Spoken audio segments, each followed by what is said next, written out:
Okay, so we have a very interesting case of an ugly nail. So this is what happened, and we don't really know how this happened, but I have a feeling it's from just trauma. The white spots here are just surface damage. It's very superficial, you can see. But then there's this here, and you can see that it's all lifted up to here. So I'm going to probably remove some of the surface, because what happens is, unfortunately, when this client, let's say, is taking socks off or whatever, this can get caught, and you really do not want to glue it down. You don't want to glue it down because there's some moisture, there's maybe some bacteria, who knows, underneath, and if you glue it down, you're just, asking for bad things to happen. And this is not fungal, by the way. It's not. I just know it. But yeah, it's separated, so I'm not sure what I'm going to do. It depends on what I'm going to uncover and how much nail there is underneath. Because if there was pretty much like, sometimes it could be a flake.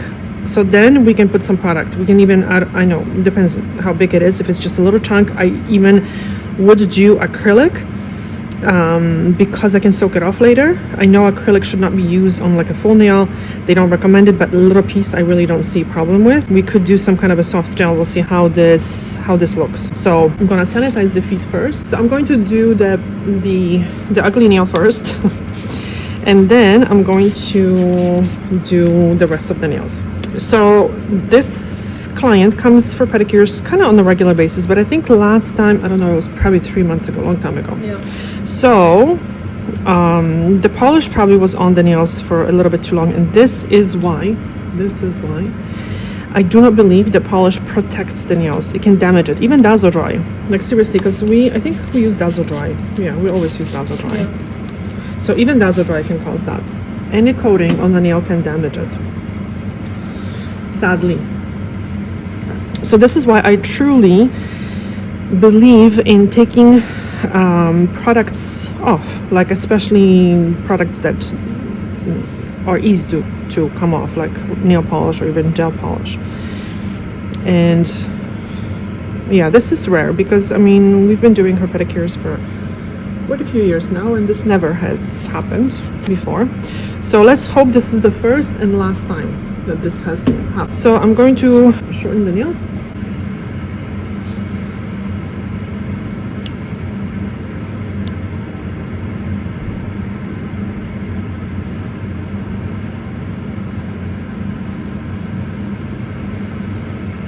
And by the way, if we do something, which we will, this needs to be maintained until it grows out, because what happens is when you have something on the nail, you have to pay attention to what's going on with the nail. So I would suggest that we do like a follow-up visit a month from now.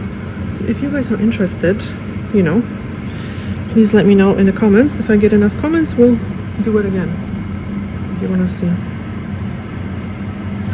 And to a degree, nail, usually some people's nails are whiter, some people's nails are a little bit more yellow. This is normal. That there's some, it could be, I don't know, I can't remember which color we did last time. But it could be a little bit stained, we'll see.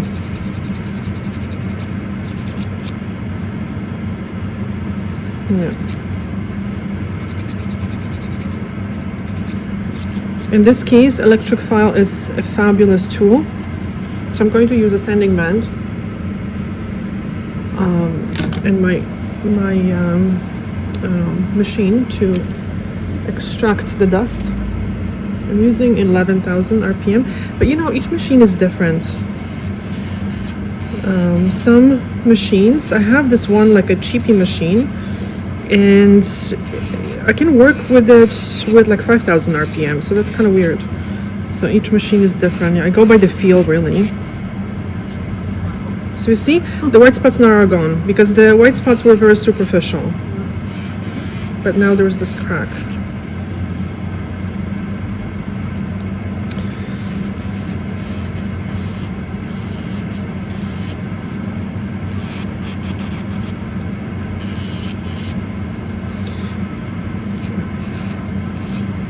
And toenails also need flexibility. Well, they benefit from some flexibility, so that's why a daily application of oil like jojoba is very helpful.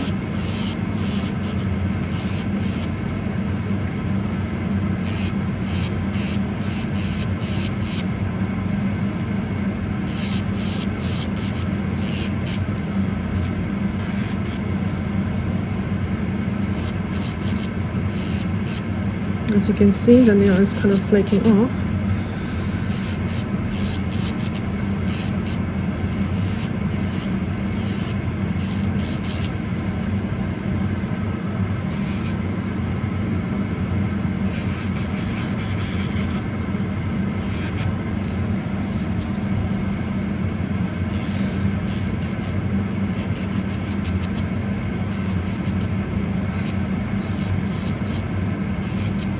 I do these little taps just so the nail doesn't heat up, because sometimes the heat is just from pressure, not really from over filing or anything, it's just from pressure. So now I'm going to just see if I can move this and how this looks. Ta-da! So you see, you don't want to have this glued in because there is moisture, there is dead skin cells and stuff. So you don't want to have this like glued. So I'm going to trim it. And in this case, because we don't have to rebuild the corner, I'm going to use a gel that is safe for skin contact, I think. Yeah. So now it looks more ugly. My client is petrified. Okay, don't worry. Going to clean it up a little bit. So this doesn't hurt because this is already separated. I didn't rip anything off because obviously, so the skin underneath healed, the nail bed kind of healed.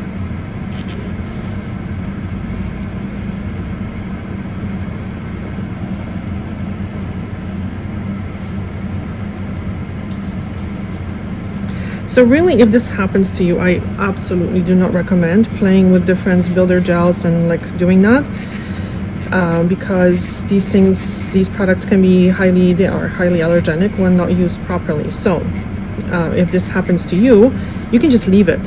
Just try to make it as smooth as possible and just leave it. This would absolutely grow out. And when the nail is injured, it grows quicker.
So there's still a little piece here that was like white, so it was loose.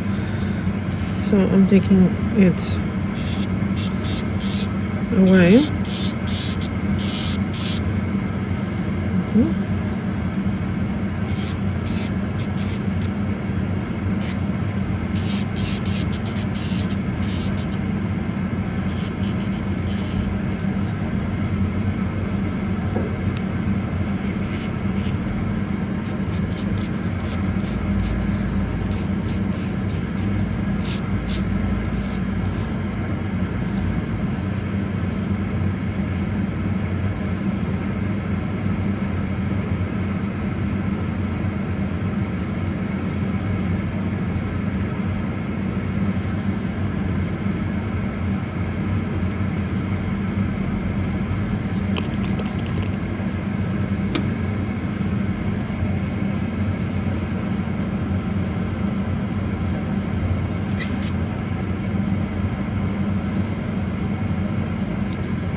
See, there's like one, there's like a ridge here. And sometimes the nail tends to, if it doesn't have flexibility, to kind of break along these ridges. So it's very important to keep the nails at a reasonable length at all times. Okay, so let's do it. Okay, just to be sure, we're going to scrub it clean again.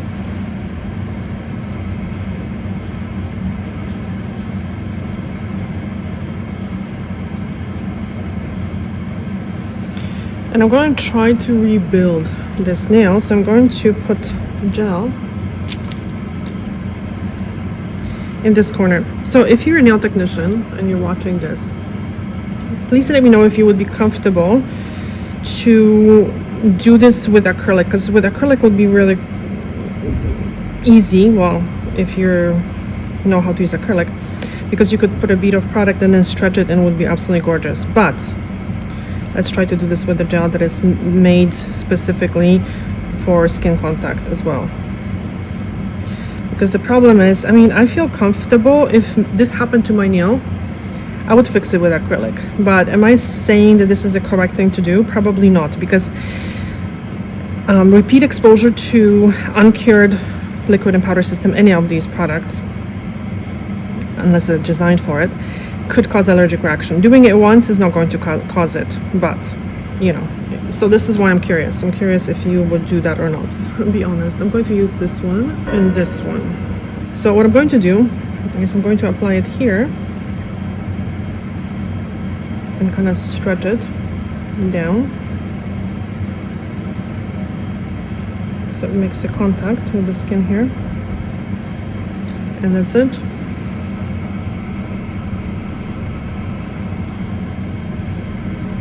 So this can make a skin contact. I'm gonna just smooth it here.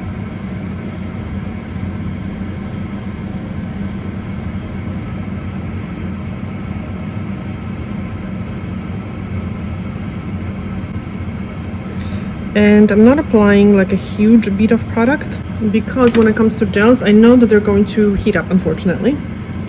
So we don't want any heat. Going to try to wipe it again. Yeah, with acrylic you could be much more precise. And I'm going to expose it to the UV from a distance, just so it is curing much slower. Any heat? You feel any heat? No. So now I'm holding it to make sure that this is exposed properly.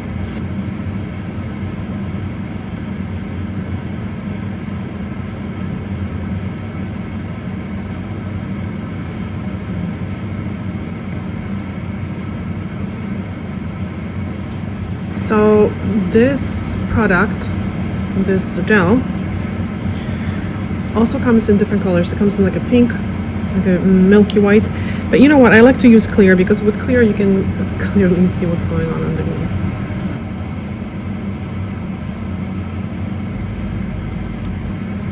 Okay.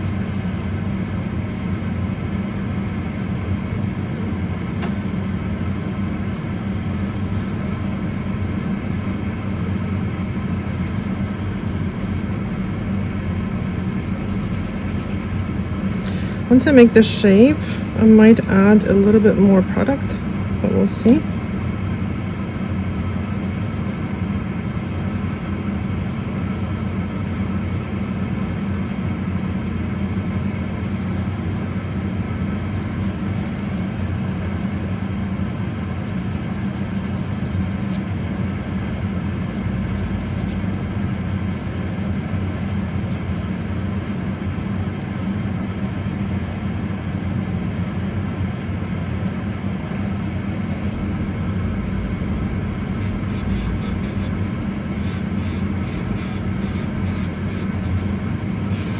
As you can see, there is like a dip here. We'll see if it's acceptable or not. And by the way, we're not polishing the nails.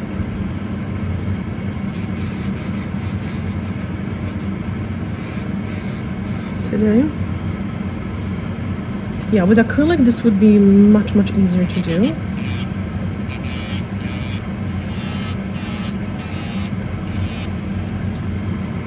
So I'm staying on the product now, I'm not filing the nail.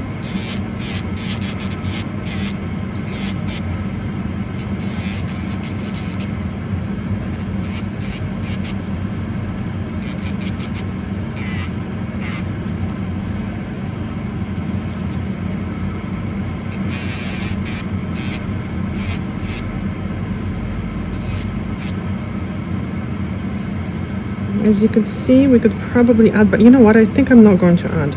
It's going to be shorter here, but that's good because it's going to take some of the pressure off. It's one thing if this client wanted that nail like super perfect for a nail polish application, but that's not the case.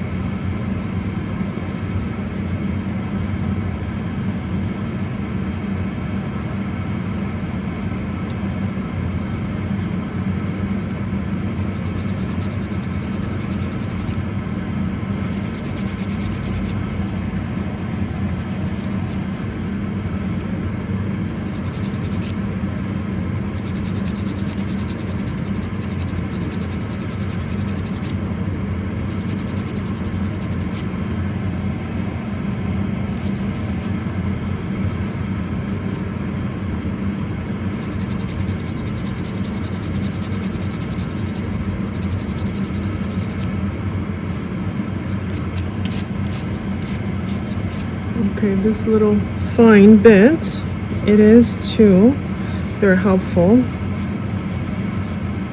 to shape the gel here.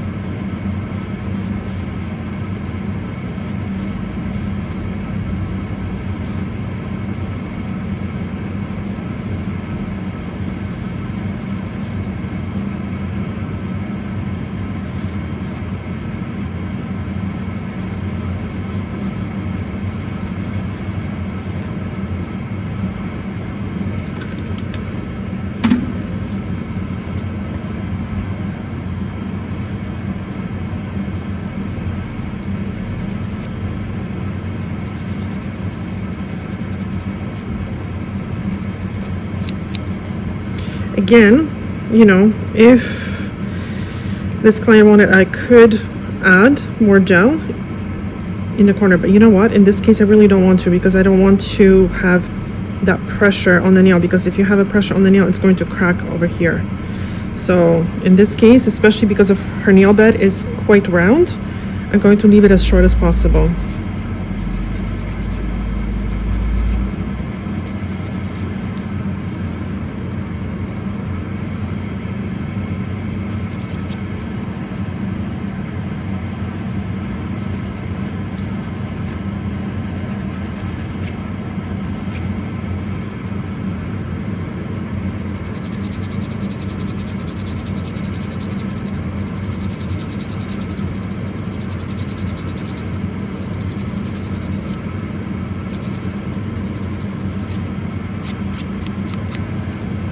Going to look at this nail from this angle, and you know what? It's good.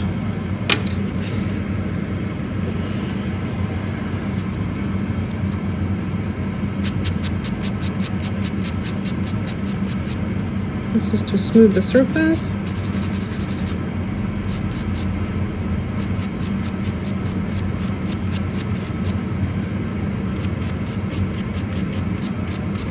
And I know some people would apply the product over the whole nail, but I'm gonna see how this lasts without applying it on a full nail. It's just if I can get away from just overlapping the nail in the area that is broken, then I would rather do that, because otherwise you're affecting the whole nail, which, like, this side is a little bit separated. I would rather leave this without the gel. Yeah. This is what I would recommend to use every day.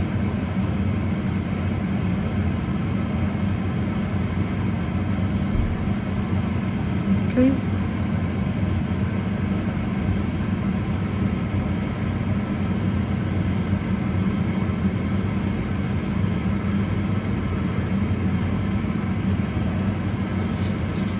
just so you can see. We have a nail. Miracle. Yeah, so this is going to grow out. So now the most important thing is not to let this grow out, because you know it's this area is not as perfect as when it comes to flexibility as the natural nail. So keeping it short, never clipping it with clippers, because it does not have enough flexibility in my experience for clipping. Only shortening with the file. All right, so we're gonna do the rest of the pedicure and yeah, it's good, much better looking.